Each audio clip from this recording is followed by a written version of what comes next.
Bonjour et bienvenue dans ce 6h30. Il est en visite de travail ici à Abidjan. Le ministre français des Affaires étrangères, Jean-Yves Le Drian, a été reçu hier par le président de la République, Alassane Ouattara. Au cœur des échanges, le renforcement de la coopération ivoiro-française. Le ministre Jean-Yves Le Drian a été par la suite élevé au grade de commandeur de l'Ordre national par l'État ivoirien. La première dame de Côte d'Ivoire, présidente fondatrice de Children of Africa, a apporté du réconfort et de la joie aux élèves démunis dans la commune de Songon. Comme il est de coutume chaque année, Dominique Ouattara a offert des kits scolaires aux enfants. Au total, 15 000 kits vont être distribués dans le pays. Les résultats du brevet de technicien supérieur BTS sont connus depuis hier matin.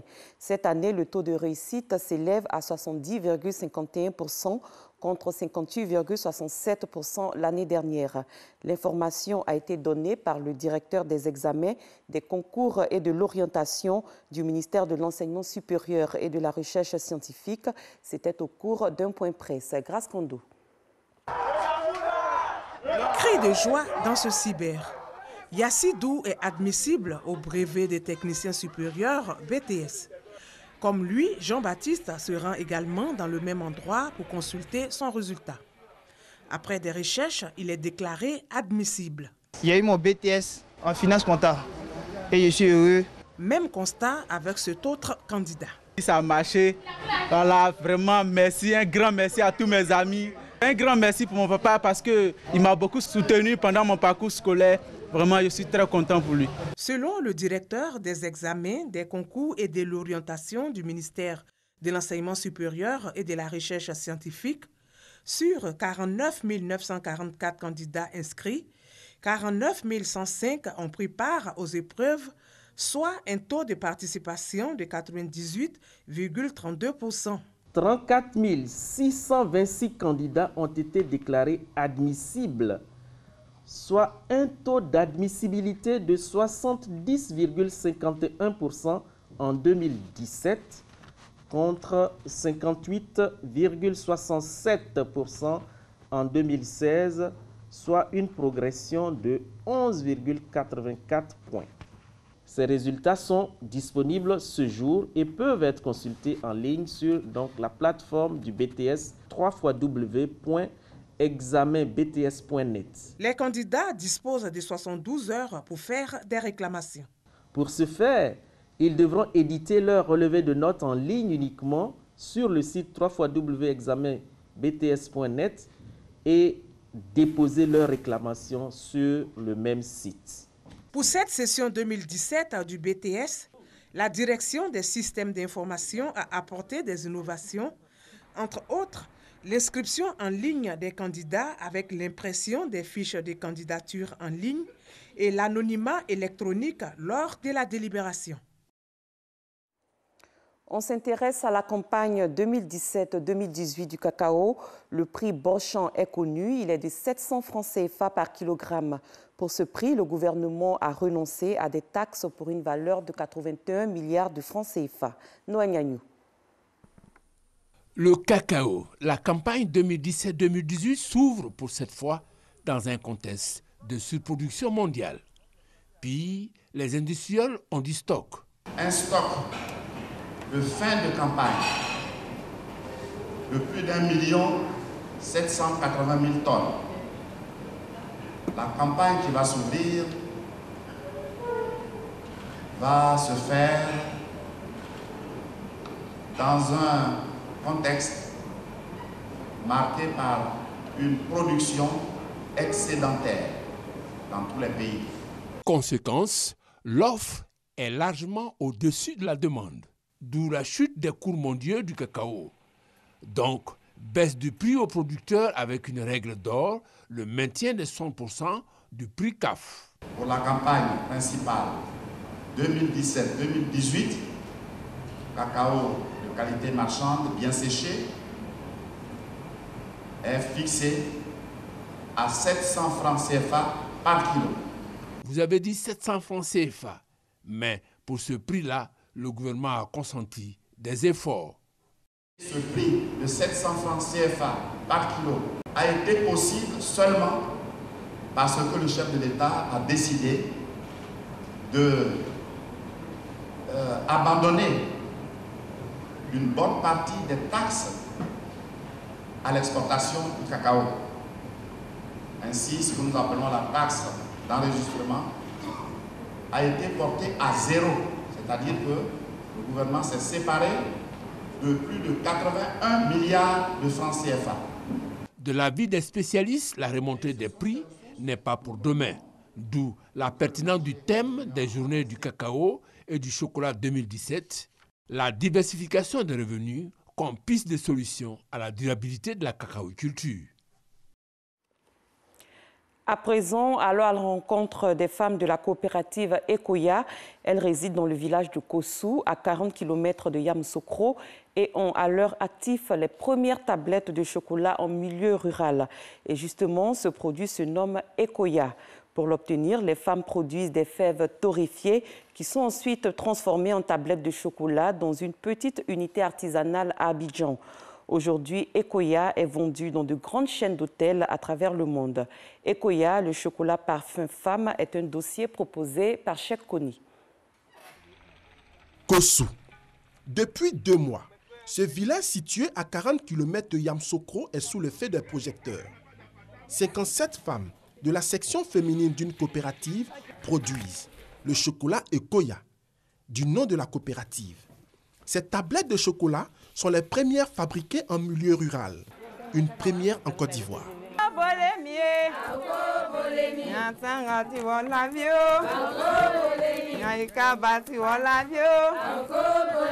Toutes heureuses, ces femmes travaillent sans relâche 40 heures par semaine. Leur âge varie entre 25 et 45 ans. Depuis le lancement de ces premières tablettes de chocolat en août dernier, ces femmes sont devenues de véritables attractions en Côte d'Ivoire et au-delà des frontières. Elles constatent cependant des installations de fortune et des outils archaïques dans le processus de fabrication de ces tablettes de chocolat tant convoitées. Tout le processus se fait à la main. Nous avons des marmites, mettons dedans et nous grillons. Quand on finit de griller, les femmes viennent ramasser les choses. On donne aux femmes et elles décortiquent. On ramasse pour aller donner à d'autres femmes pour trier dedans. Épouses de planteurs pour la plupart, ces femmes ont troqué le mercure des sites d'orpaillage pour l'activité du chocolat. C'est le cas de Sonia, décortiqueuse dans la section féminine d'Ekoya. Ça nous aide beaucoup parce qu'en faisant ça, nous pouvons nous épanouir sans demander à quelqu'un. Et vraiment, ça arrange beaucoup de femmes entre nous ici. Depuis le lancement du projet, les commandes viennent de partout. Mais les femmes d'Ekoya ne transforment pour l'instant que 2 tonnes de fèves de cacao, soit 3% de la production globale de la coopérative. Leur objectif, transformer 50% de la production. À peine 2 mois, vraiment le monde entier, grâce aux médias, est au courant qu'il y a quelque chose qui s'est fait au niveau de Kossou. C'est ainsi qu'on a même des commandes. Malheureusement, on n'a pas encore le matériel requis pour pouvoir produire assez de chocolat. Sinon, il y a un bon engouement. Il y a des commandes au niveau même de l'Égypte, du Burkina Faso, de la Guinée et du Mali. L'engouement est total, mais les moyens financiers et techniques font défaut. À Yamoussoukro, au siège de la coopérative, le directeur appelle l'État à soutenir le projet. Nous faisons une première phase ici, qui est la torréfaction, le décortiquage, et une seconde phase avec notre partenaire qui fait la transformation. Nous voulons regrouper toutes ces 2 phases ici à Yamoussoukro. Pour cela, nous devons lever quand même un fonds autour de 200 000 €, donc autour de 130 millions. Faute d'unité de transformation, chaque jour, les fèves torréfiées par les femmes d'Ekoya sont convoyées chez le partenaire technique à Abidjan. Pour rappel, la Côte d'Ivoire est premier producteur de cacao avec 40% du marché mondial. Mais le pays ne transforme que 33% de sa production. Ce manque à gagner, le gouvernement veut le rattraper. Il s'est fixé pour objectif d'atteindre d'ici à 2020 50% de taux de transformation. Le projet des femmes d'Ekoya est donc un signal fort. Retour à Abidjan, nous sommes dans la commune de Cocody. Emmanuel Axel est chef pâtissier. Il est à l'origine du projet des femmes d'Ekoya. Ces fèves-là, nous allons juste les concasser et les mettre dans notre petite machine. C'est un broyeur Après le broyage des fèves torréfiées, Emmanuel obtient une pâte homogène qu'il va ensuite introduire dans des moules pour obtenir des tablettes personnalisées. Le résultat est tout simplement édifiant. Pour un modèle économique simple, les femmes de Koya achètent à 700 francs CFA le kilogramme de fèves de cacao à leur coopérative. Emmanuel leur achète ensuite les fèves torréfiées à 2000 francs CFA le kilogramme, soit un chiffre d'affaires mensuel de 4 millions de francs CFA. À 34 ans, Emmanuel ambitionne de démocratiser le chocolat, mais pas que. Le rêve pour nous, c'est de pouvoir transformer au moins de la moitié de notre production nationale, mais pouvoir inciter les Ivoiriens à consommer. Je ne veux vraiment pas m'arrêter au cacao, c'est juste un pan. Il y a d'autres éléments autour du cacao, même les résidus du cacao qui peuvent produire beaucoup d'argent. Le rêve d'Emmanuel est partagé par l'ensemble des membres de cette coopérative agricole. La présente faute appréciée des tablettes de chocolat Ekoya à l'édition 2017 des Journées nationales du cacao et du chocolat est la preuve que les lignes bougent. C'était une découverte pour les Ivoiriens, même les étrangers qui découvrent le chocolat ivoirien, fait par des Ivoiriens, par des producteurs ivoiriens, par les femmes de producteurs ivoiriens. Donc c'était vraiment une très grande joie que ce produit soit accepté par la population. Selon la Banque mondiale, le cacao représente 15% du produit intérieur brut de la Côte d'Ivoire, avec plus de 50% de ses recettes d'exportation et 2/3 des emplois directs et indirects. L'exemple des femmes de Koya va certainement faire tache d'huile afin que ce modèle soit accompagné, encadré et dupliqué dans toutes les régions de la Côte d'Ivoire. Un mot de culture, la radio Fréquence 2 a une nouvelle grille de programmes à travers des émissions prisées comme la matinale Place Publique et bien d'autres. Fréquence 2, déjà dans le top 5 des radios les plus écoutées, veut progresser dans le classement.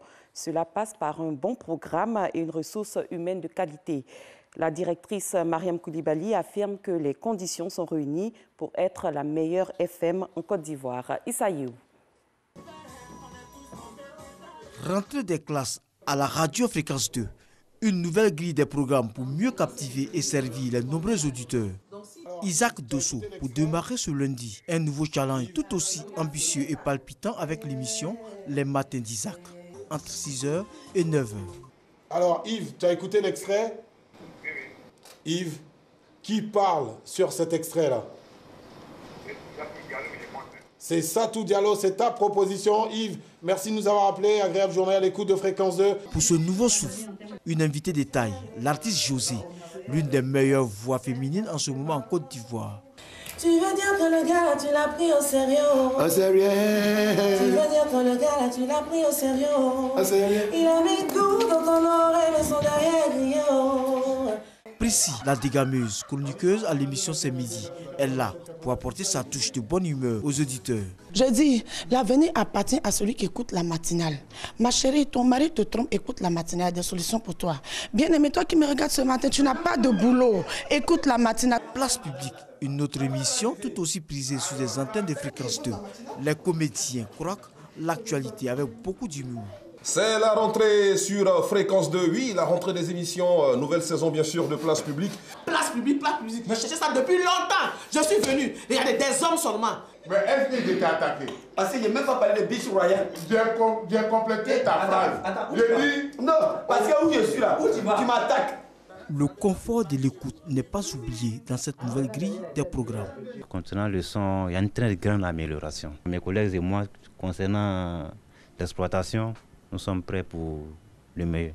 Fréquence 2, déjà dans le top 5 des radios les plus écoutées, veut être la FM leader en Côte d'Ivoire. Ce nouveau programme et la ressource humaine de qualité permettront de gagner encore de place dans le classement. Nous avons mis un point d'honneur à enrichir nos contenus. Nous nous sommes attelés à consolider les acquis. Donc ce qui marche bien reste à l'antenne, notamment au niveau des quotidiennes. Donc on retrouvera le matin dès 6h, du lundi au vendredi, les matins d'Isaac. Warren FM, qui est un peu le reflet des transports en commun sur nos antennes, également de retour dès 9h et cela jusqu'à 10h. Et puis le grand jeu pour permettre à nos auditeurs de repartir avec des lots et pas des moindres. Outre les matins d'Isaac et Place Publique, d'autres émissions tout aussi alléchantes attendent les auditeurs de Fréquence 2, la fréquence jeune. Dans l'actualité à l'étranger, la Mauritanie a appelé hier les bailleurs à appuyer financièrement la création de la force antiterroriste du G5 Sahel.